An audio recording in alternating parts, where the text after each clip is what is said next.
তারপরে আলমারি কিনে আমরা ভ্যানে তুলে দেওয়ার পরে ও বললো যে চল একটু চা খেয়ে আসি, তারপরে চলে গেলাম চা খেতে।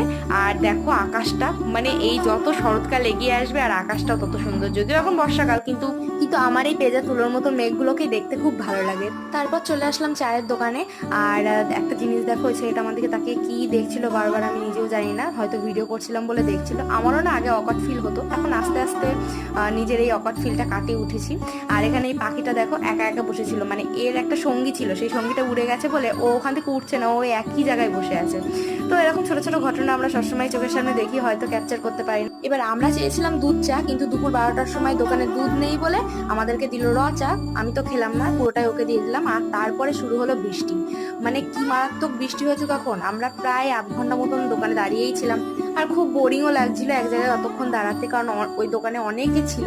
তো তারপরে বৃষ্টি থামলে আমরা চলে আসলাম বাড়িতে। আর বাড়ি আসার সময় দেখো আকাশ